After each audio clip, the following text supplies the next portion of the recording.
We will finish up the content. So there's going to be deal killers and then closing. As suggested yesterday, we're going to mix in a bunch of exercises throughout to kind of keep it fresh and make sure we learn and then implement, learn and then implement.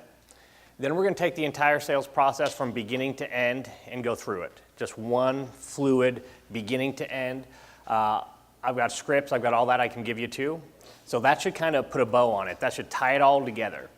After we get through that, we will do some role plays and some exercises all together. What I'll do is I'll ask for specific objections, scenarios, things like that, and we'll break them all down and we'll practice, right? So all the common things that you hear, you see, and you were hoping to deal with when you were here. After we do that, we're going to do our workbooks, our playbooks. The reason we're waiting to do our playbooks until the end is because what you might put down there for your answers on how you would handle certain situations might change after we do some role playing and you kind of work out what you might say and go through a couple different scenarios. So we'll finish out with that. Somewhere along this morning too, my buddy Shaheen in the back. Everyone welcome Shaheen. We're gonna chat a little bit. He's 6 years in the car business. He's a monster when it comes to sales. He is buying in St. Louis now, very competitive. And I think we've got some more St. Louis people in here. Right here, working for Jimmy Veland and Joint Ops Properties. So you guys do you run into each other? No, but we need to hook up. Okay. So I think you told me you're doing about 14 properties a month right now by yourself. Going up to, hoping to scale up to 20 a month, and that's by himself. So I know there's probably some groups in here that aren't doing 14 to 20 with the team. So this guy's a beast, an absolute beast, and it comes naturally to him, and he is really good at picking up on why people will actually buy from you and how to operate in those very tight, very competitive markets. And we were talking this morning, and one of the things he said is, you know what, I don't even really talk about money until sometimes at the very end. It's not about that. I'm like, that's why you're here to talk, right? Because all of our prospects just want to talk about money, money, money, and we're going, how do we get them off of that, right? How do we provide value in other ways and then hope the money works out at the end? So I think that's going to be a good conversation. We'll kind of take a break mid-morning, bring him up. We'll chat. I'll have some questions for him. He'll answer any of your questions. We'll spend probably 20, 30 minutes doing that as well. So that's the plan for today. Is there anything I went over just now as far as the agenda goes was anything missing? Was there anything you were hoping we do that I didn't just mention? Just a cure for a hangover. Cure for a hangover. Coffee. Yeah. Thanks Jim for the beers last night. Jim sprang for all the beers. If anyone happened to find a American Express card, that was mine, by the way. Yeah, I went to pay, and I guess they had already pre-run the card. And anyways, when I picked the thing back up, it was gone. So if anyone finds a maroon American Express card, just send it back my way. But it was good. It was a good night. It was a good game. Springfield Cardinals won. We're going to ease back into today. I know yesterday was you're probably feeling a little brain damaged. Anyone feeling a little overloaded? Everybody, I bet. I mean, I'm feeling that way. I got home and I just hit the sack. It was rough. So we're going to ease slowly back into things today. So let's start off by talking about what were the key takeaways from yesterday. If there was like one or two just nuggets of information, you go, that was good. I'm glad I heard that, or I'm glad I finally understand that. With a little bit more clarity, what would those things be? I think we were masterminding like all night, and a lot of us came up with the same thing where I think a lot of us use this stuff, but we don't really know what the heck it is. It's never been outlined in a process for us. So now that we have a process for it, it could be replicated and taught to the team. Yeah, I think that's a great point. So what he said was, you guys are good salespeople. The business owners in here, salespeople, you've been doing this a long time. You're getting results already. But the thing is, a lot of people who especially business owners, who become really good at the acquisitions piece, That happens over time. And it's not really taught. You pick it up naturally, appointment by appointment, interaction by interaction. You start to get gut feelings. Sometimes when I bring this up too early, I get a bad reaction. And you don't even know you're doing it, but you're building your own process over time. And you start to run those appointments all the same because you get better and better results. But along the way, it's not like you're taking notes. And it's not like you're saying, well, I do this because of this. And I react this way when I hear this. It's just all becomes natural and it's gut instinct. Is that fair to say? And then you try to scale or train someone else or replace yourself, and all you're left doing is saying, do what I do. Just watch me and then do that. Well, they didn't have the 3, 4, 5, 10 years of being out talking to sellers to get that gut instinct. So it's really hard for them just to watch you and replicate. So hopefully everything we talk about all the way through, you just have, it's just a whole bunch of, yeah, I do that. But now that I know that why it kind of works, I can show that to others, and hopefully they can replicate it. Okay? So you guys ready to jump into things? All right. Everyone got their coffee? Okay, I got mine too.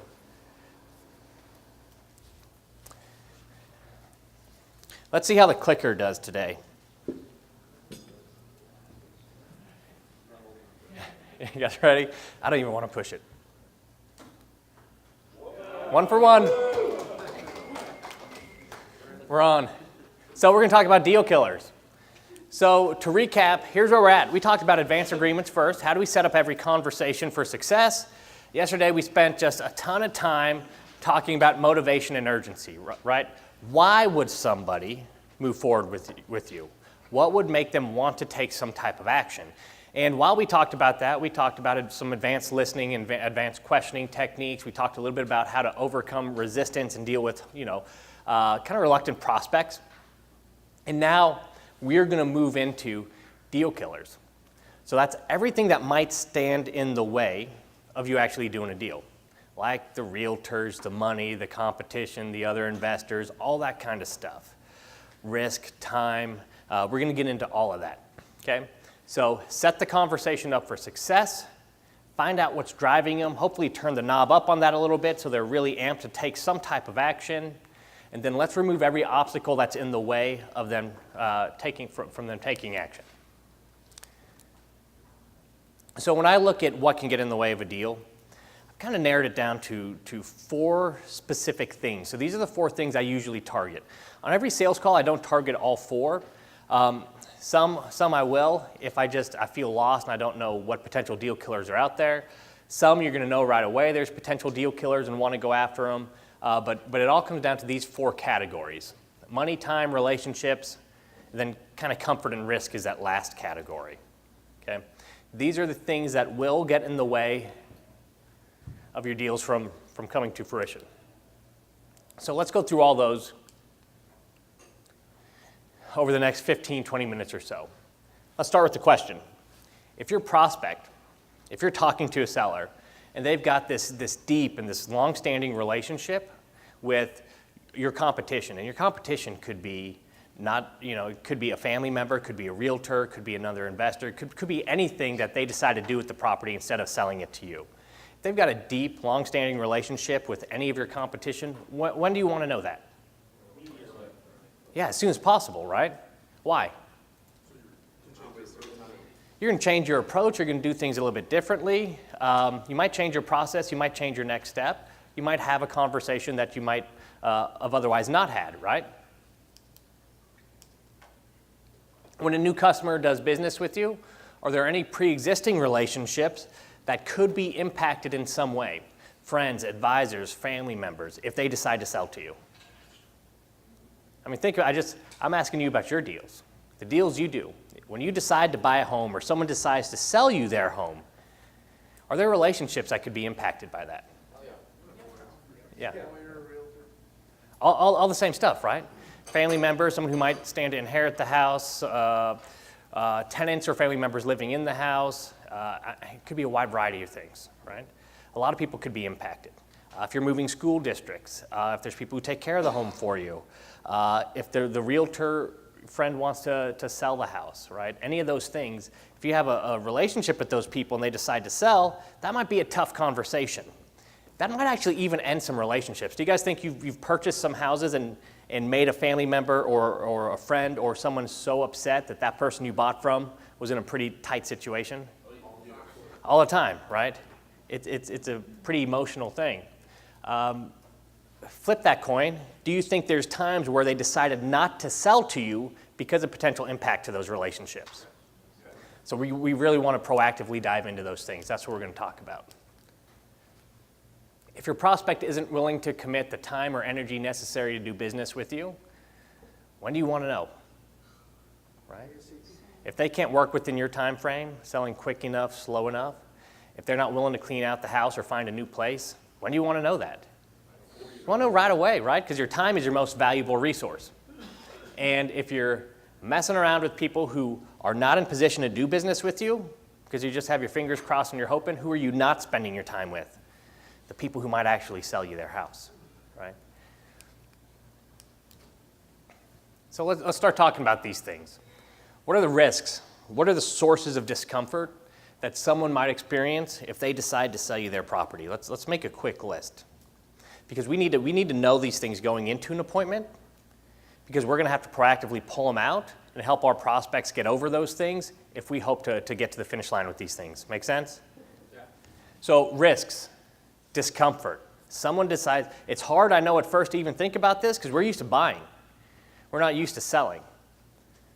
So Stephen. Yeah, common one for me is that the person's been living in their house for 30, 50, 60 years, right? They haven't sold their house. They don't know what they're doing, and the whole idea of it is just, it's their family home, right? So they have a lot of discomfort around that, and they don't know what to do, or they just don't know anything. There's a lot around that. So Steve, said some family could be in there 20 to 60 years.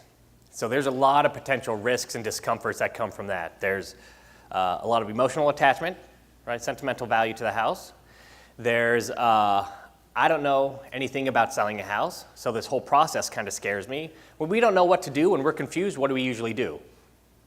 Nothing, right? So there's that. Even if they know traditional real estate and they're comfortable with that, selling cash to an investor, do you think they're really comfortable with that? Probably all they've seen is a "We Buy Ugly Houses" billboard, right? That's probably as much as they know about your entire industry. So there's a lot that plays into someone just owning a house a long time. So to Steve's point, one thing you should be thinking immediately is if someone's lived there 10, 20, 30, 40 years, you've got to start thinking about those risk factors right there. Hey, even if the money's right, even if everything else is right, these are things that could potentially make them stall from making a decision, or just make the decision, no, I'm not going to do it, I'm just going to stick it out no matter what the situation is. Does that make sense a little bit? Do any of us right now have that conversation with our prospects, dive into it at that level and go, hey, listen, you've lived here a long time. Can I ask you some questions? Probably some of us are, some of us aren't, right? It's safe to say. What other risks or sources of discomfort? On that same thread, I tell our guys that a lot of our microphone. I tell our guys for most of our sellers, we do this every day, right? Everyone in this room's bought a house, sold a house. This is bread and butter for us. This is the largest financial decision of the average person's life. Yeah. And that requires a degree of respect. And if you don't show that, which a lot of people, we get numb to it because I don't know how many we've bought and sold in our office, but that sort of thing and being able to dive down in and at least kind of show that the respect that the transaction deserves it's definitely been the difference between winning and losing on quite a few we've done this year. So. That's an awesome point, because just showing that amount of respect, because to us it's an everyday thing. You might buy 3 houses today, right? For them, this could be a once-in-a-lifetime thing. This could be, I need enough out of this to support me for the next 10 years of my life type of decision.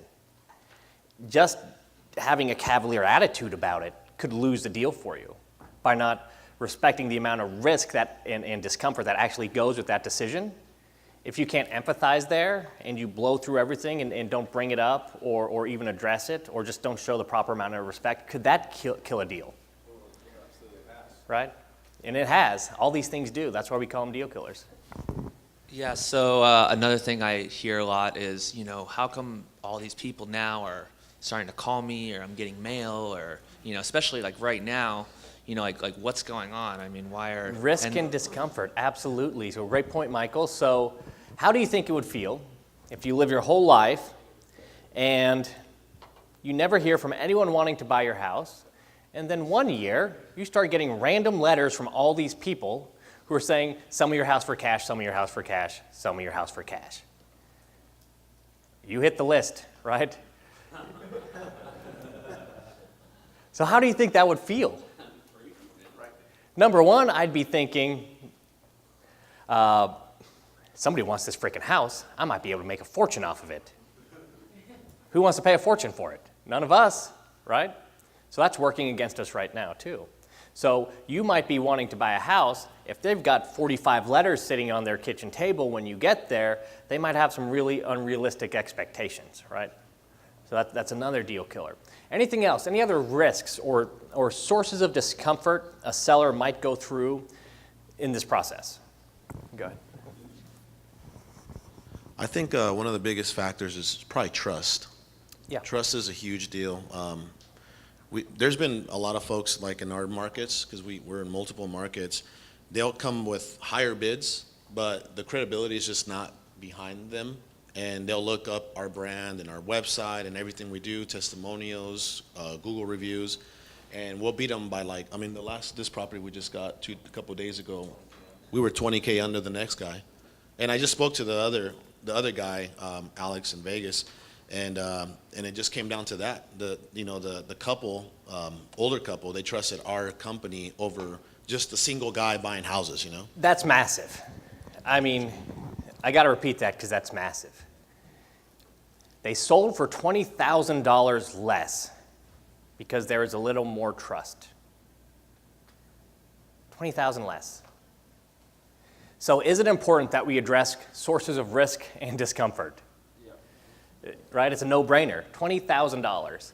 And I hear that often, right? It comes down to that trust factor. So what we've got to find out are where are the sources of discomfort and how do we build that trust, right? So let's keep going.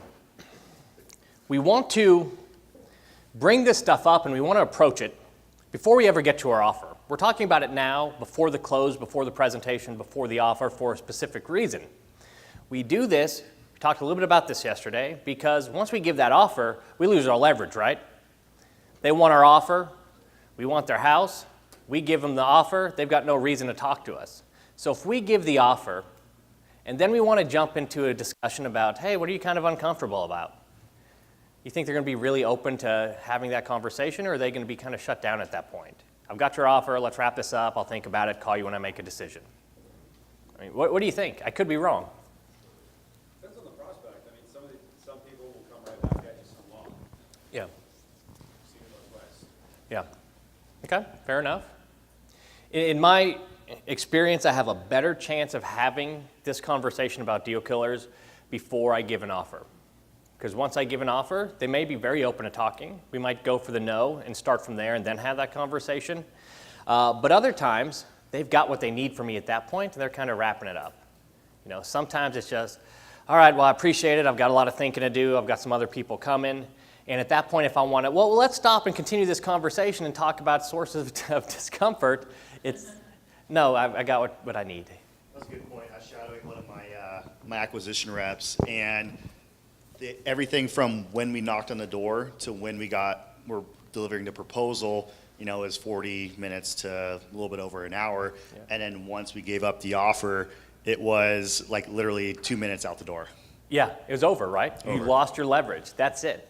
You've got to realize that offer is all you've got. That's, for the most part, the only reason these people are chit-chatting with you and are friendly with you. And once that's gone, it's, thank you very much, I appreciate it, I got some thinking to do. They'll still be cordial for the most part, but you don't have the same opportunity to have the discussions you want to as before you give that offer. All right, so it becomes difficult to uncover these deal killers at that point, okay? In our exercises, we're going to talk about exactly what do you say to uncover this stuff. And we're going to role play some of that later this afternoon too. But I wanted to throw, there's lots of ways to overcome the price objection. Really, we need to shift the conversation away from price. So I put in 2 different ways to overcome the price objection today. They're a little bit advanced, like you got to at least be a little bit used to them, or else it's going to come out kind of disjointed and it's difficult to pull off, so you want to practice this before you pull them off. But there's two. One is a third-party reference and one is a conviction question. And we're going to go through both of those. They've resulted in quite a few sales for me. Maybe they will. Maybe you'll be able to use one of these in your scenario. So one is a third-party reference. So we all know what a third-party reference is. I've got a slightly different take on it. What I want to do is always stay away from arguing with the prospect. We learned yesterday that when you push one way, they push back.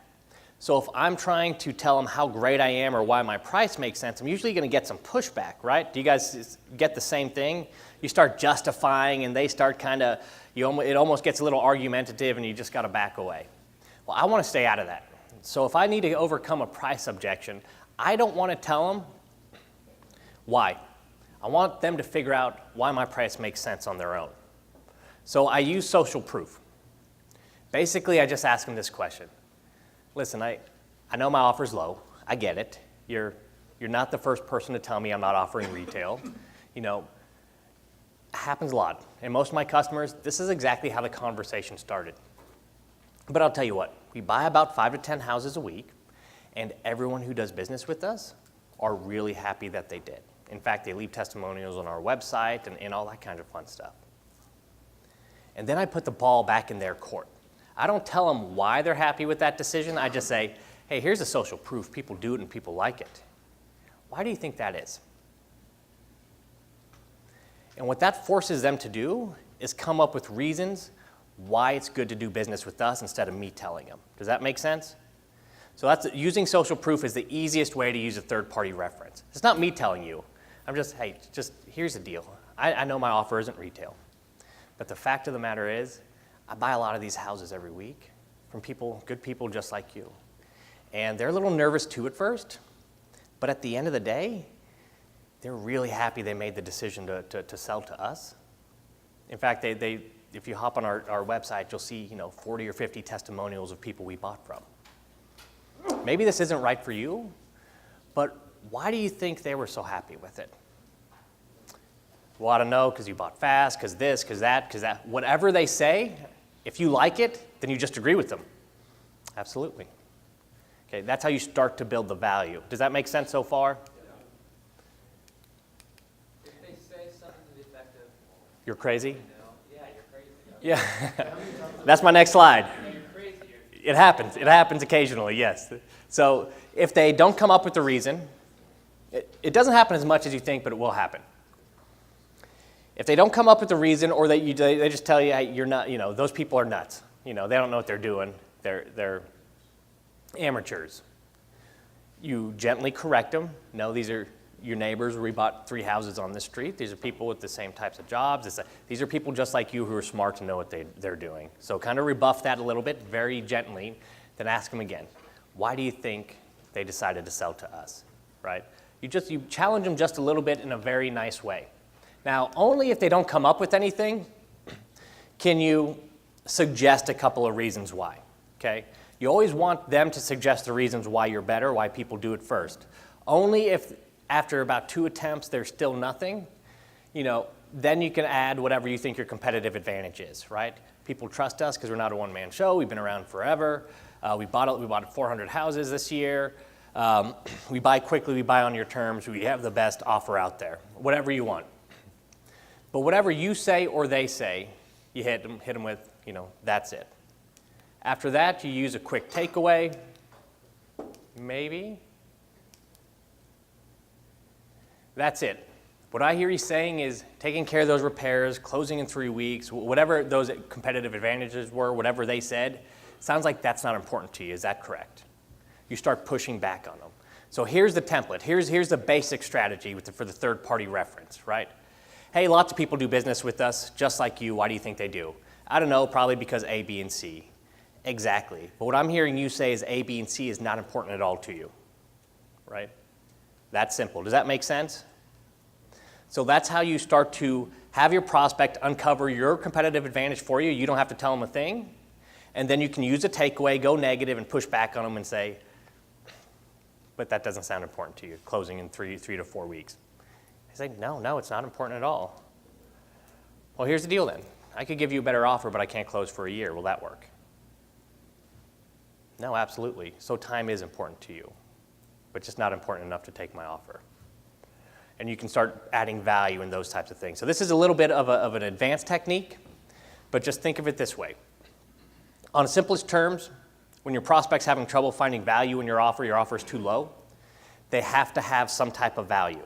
You can give them all kinds of value and say, I'm better because A, B, and C, but it's just a lot more effective if they come up with it on their own. Is everyone on board? Seeing a little bit of some glazed eyes right now? Okay. We want them to come up with it is all I'm saying here. Social proof, everyone does this. Why do you think they do? Well, because you're good. It works. You're absolutely right. But what I'm hearing you say is that's not a big deal to you. And if that's what you're saying, that's okay. I just want to be clear with where you're at. Okay. Takes a little bit of practice, but it can be very, very effective. Strategy 2, the conviction question. Okay, this is what I usually pull out, kind of last resort, if that last one didn't work.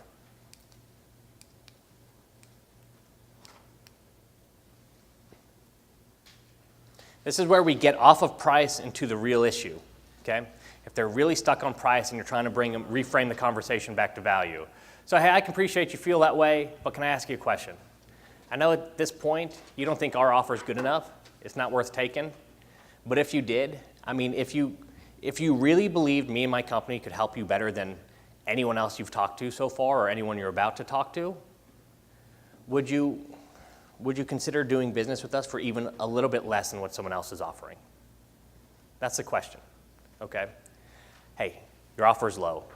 I can appreciate you feel that way. I get it. It's not the first time I've heard it. Okay. But let me ask you a question. If you truly believe we could help you better than anyone, move you quicker, give you less of a headache, whatever your other competitive advantages were, right? In a more professional manner, and give you a way to 100% trust us and not have to worry about anything. If you truly believe that, would you take a little bit less for your property than the other offer? 9 times out of 10, they're going to say, yeah, if you were better, if you were this. And this is where you transition away from price and back to value. So can we deal with the real issue here? The real issue isn't that my price is too low. The real issue is that you just don't believe we're any better than anyone else. So can we talk about that for a second?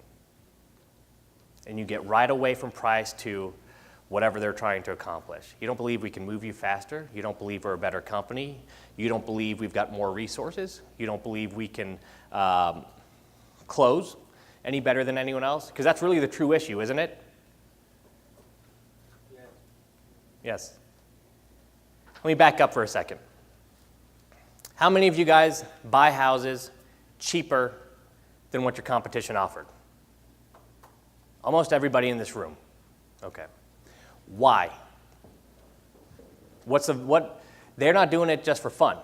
There's a different value add that is not money that they're placing value on, right? They like you better. They like you better. There's a trust thing. Why else? What are your other competitive advantages?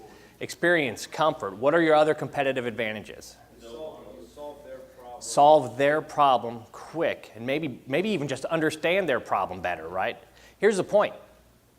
When you win those deals because of that extra value, it's not money, it's that extra value. These are 2 ways to help your prospect get to that extra value to make up for any gap in the price. Does that make sense?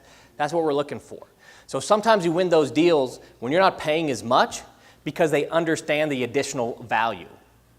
Sometimes they don't understand that additional value, and if you just say, we're better because of this, they push back. These are 2 questions you can use to help them come to that conclusion and transition a small percentage of those potential deals into actual deals. We're just trying to replicate what some people do on their own and figure out on their own by guiding them there with questions. It's a little advanced, I know. I see some glazed faces, so we'll leave it at that. But if you ever need help with that, I probably use both of these once or twice a week, and it works fairly well. So let's go into an exercise. Let's kind of liven up and talk to each other. Everyone will be shouting out. Let's go through this together. I want you guys to imagine this. Who all has big families? Big extended families? Who's got families with like 20, 30, 40 people? And Okay, so a bunch of you. Let's go through this. You're planning a vacation. It's more of a family reunion, right? Not just you and your kids or your spouse, but you're planning a family vacation. It's going to be more of a family reunion. Everybody's showing up from around the country somewhere, okay? This is going to happen in 6 months or a year or sometime. I want you guys to start shouting out and tell me who all would be involved in that planning process, in that decision. Where are we going to go? Who's going to be invited? How are we going to organize this? Who all would be involved in that decision in your family? Who would be in other words, who's the decision maker? My wife is probably a very common answer. Siblings, sister-in-law. Okay, who else? Shout out, just let me know. Grandparents? Yes, sometimes it's the grandparents, right? Because they may have special needs. Who in your world would be the decision maker? Good enough. Me. Okay. Now, who else would be involved in that decision? Besides that primary decision maker, who else would be involved in the decision-making process? For you guys, you just shout out who it is. For me, it'd be me and my wife. Probably my kids would have some input. Who else with you guys?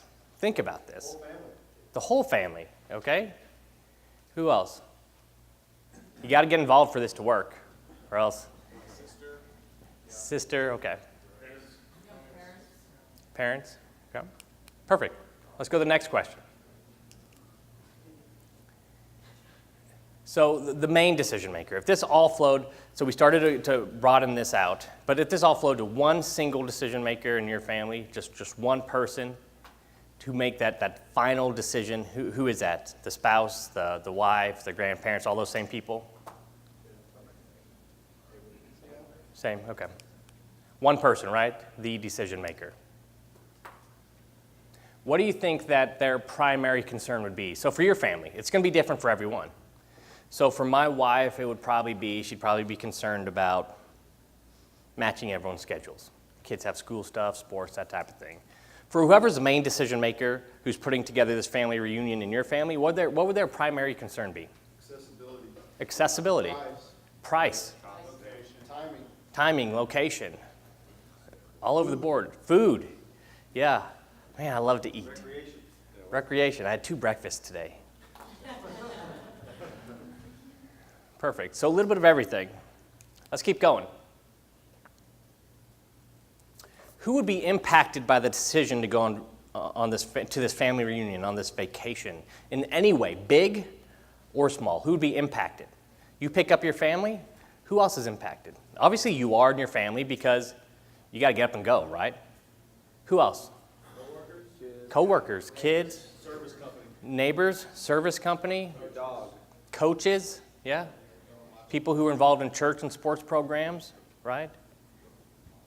Anyone who has to watch your dog, right?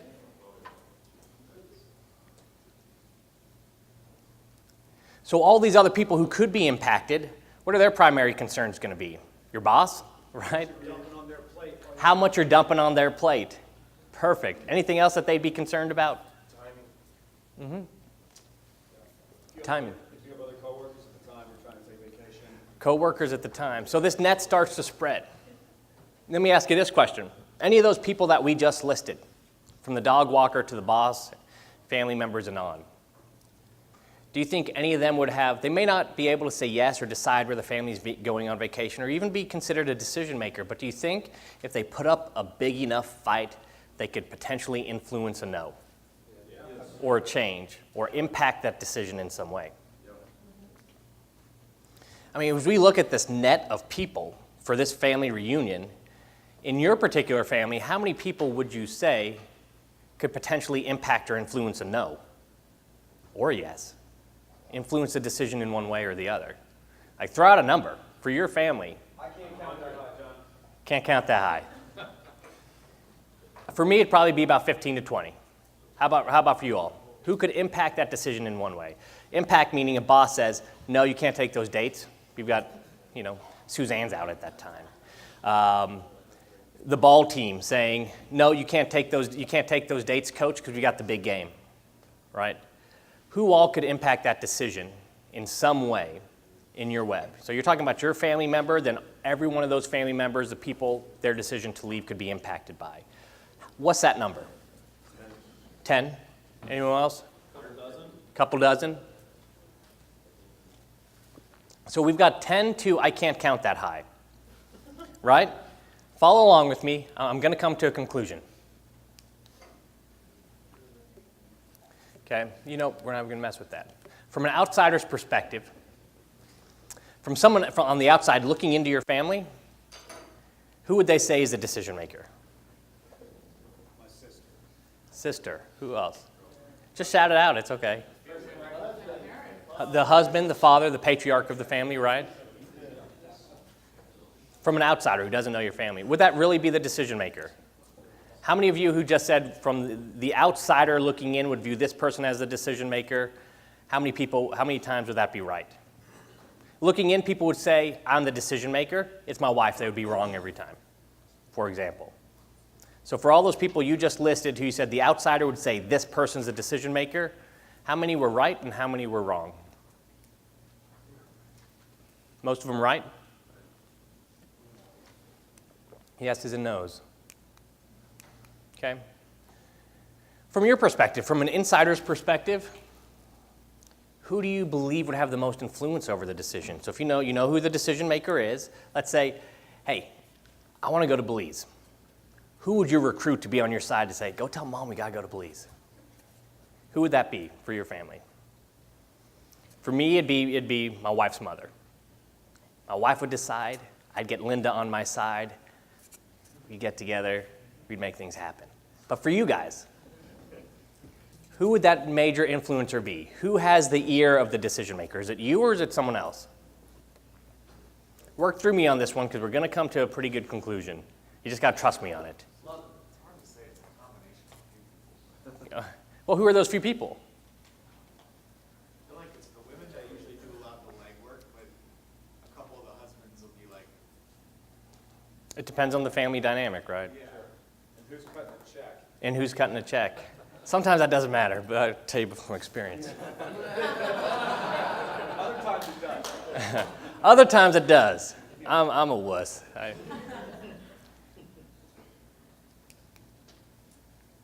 And then we'd go on and ask that again. Who's the second most influential person over the decision maker? Would they really have the power? As you guys think about these people who can influence the decision maker, do you think any of the people that you're thinking of right now, do you think they could actually take control of that situation, like really have a high impact on where that family reunion was, or if you decided to go, or when the dates were, whoever that influencer is that you're thinking of? Could they have big impact, little impact, no impact? Big impact. Big. Lots of people with big impact, okay. Here's where I was going with this. When we look at decision-making and the decision-making process, especially in this business, the first place our minds go is who's on title, right? Who's on title? But when we look at how families and how people actually make decisions, there might be one decision maker, but how many freaking people are impacted by that decision?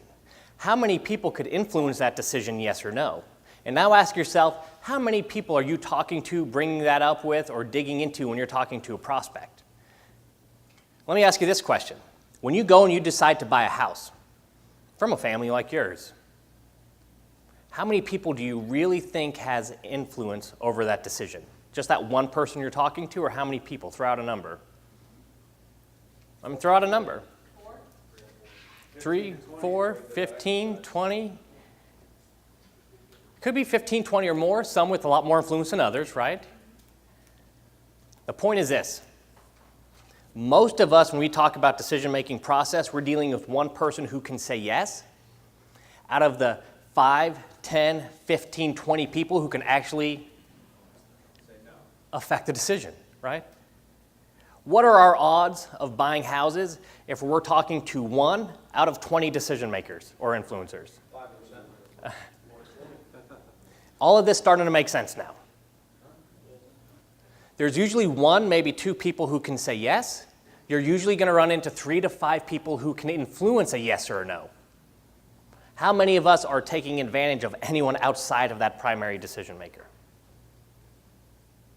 How many of us might be identifying the primary decision maker from the outside, when really that's not the decision maker at all. They're just a person on the title. The question I want to ask to you this morning is this. How many of you really are figuring out what the decision process is? Who's making the decisions, who's impacted, who can be influenced? And if you're not, how many deals do you think you lost this last year alone from people you didn't even know were involved, who influenced a no, or not now, or go this other way? I mean, serious question. How many deals could you have potentially lost this year? Your answer could be 0. I can't count that high. I'm from Mississippi, so my math is not great. So the ceiling on that might be low. This was a very simple exercise, but it has a very big point. Most of us are selling to one decision maker when there's really 3, 4, or 5. So if we're selling to that one, we've got to sell so damn good that that one convinces the other 3, 4, or 5. Right? And the one we're selling to might not even be the primary decision maker. Holy crap. So you start to look at how decisions are really made, and you realize very quickly, I'm missing out on a lot because I'm not asking a few simple questions. So on some of our role plays today, we're gonna talk about how do I find out who else is involved.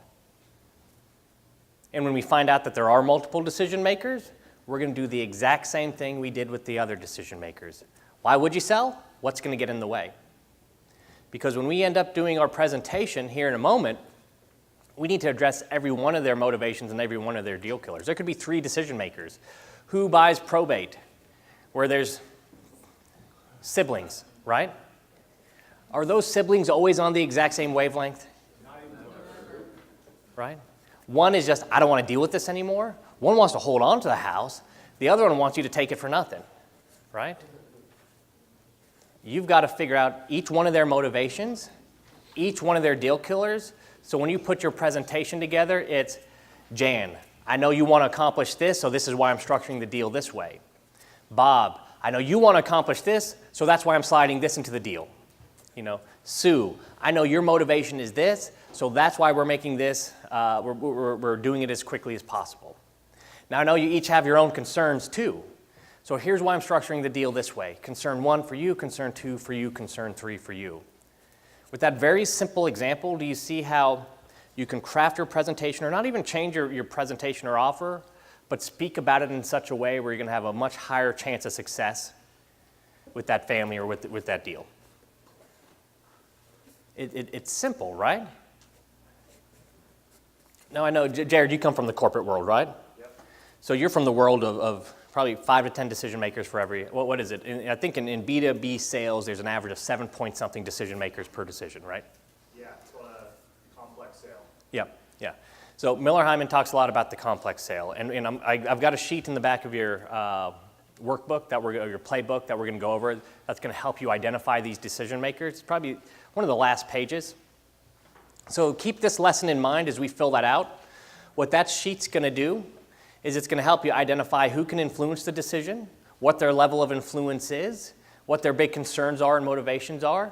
That way, you know whether or not you're really dialed in on each deal. The days of just increasing marketing spend to get more and more deals, you're getting diminishing returns.